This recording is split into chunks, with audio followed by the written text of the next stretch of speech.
Hi there, Shara Carruthers here, coming to you from the beaches of Australia with a serving of BlissBody&Soul Food.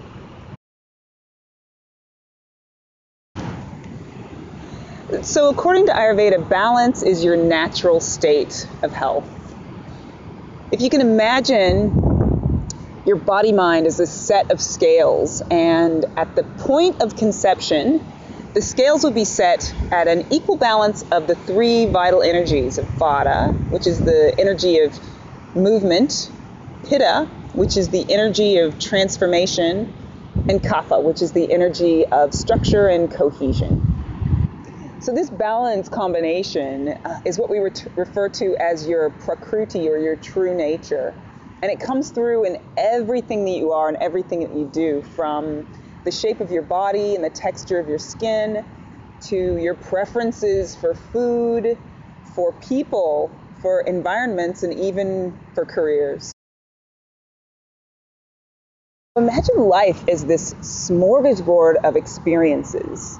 You got food, you've got music, activities, people, places, seasons, weather. Maintaining balance means getting the right amounts of all of these things for you. Our ability to digest life, it's part of our DNA, it's part of who we are. Too much or the wrong combinations of things can really affect that process of digestion, that process for extracting the goodness from life to feed us, and then just getting rid of or letting go of anything else. And when that happens, the scales get tipped out of balance. Initially, it might just be a really small or subtle thing, but if left unnoticed or unaddressed, it can actually put us on the road to disease. Imbalance looks differently for every person, and it can also really depend on the dosha, or the energy that's actually imbalanced as well. Too much Vata energy can look like worry and anxiety. It can look like weight loss, constipation, dryness. Pitta imbalance can look like anger or irritability. It can look like being really critical or condescending, increased body temperature, ulcers, inflammation, or even skin issues. And too much Kapha energy, or a Kapha imbalance, can look like lethargy or a lack of motivation, weight gain, depression, sinus congestion, and even fluid retention. The best thing to do about imbalance now is just to notice it. See if you can get a sense for what's causing it. And then maybe just make some small adjustments to see if you can address it. The perfect example is in the middle of the winter. If you're eating lots of cold and raw foods, you might actually end up with a Vata imbalance.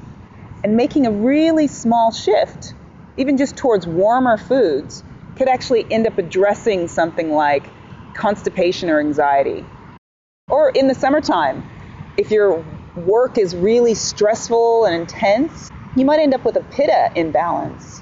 And so even something as simple as just taking a few moments in the day to cool out, or keeping a bowl or a vase of really lovely smelling flowers on your desk, can actually improve your mood and your digestion. So just be aware. Consider your mind-body reaction to the things that you come into contact with every day. How does the weather affect the way you feel in your body? How does the food you eat affect your mood? Be proactive. What choices can you make to avoid overloading your mind-body digestive system? Maybe do a little bit less, or perhaps even a little bit more. Take some time out every year just to detoxify the system, just to lighten up. And more importantly is to live in harmony with the change of seasons. So acknowledge the seasons in the foods that you eat, in the clothes that you wear, and the activities that you engage in. Doing so will lessen the impacts of the seasons on your mind and on your body. Easy way to maintain balance is by eating foods that are Tri-doshic. That means that they balance all of the doshas. So this time in our BlissBody&Soul Food kitchen, we are cooking a yummy Tri-doshic breakfast dish. It's a great way to start the day any time of year. So head on over to BlissBody&Soul.com for a copy of the recipes and even more information on imbalances. And while you're there, make a comment or sign up to receive updates, tips, and more information that's available only to subscribers. And as always, be well.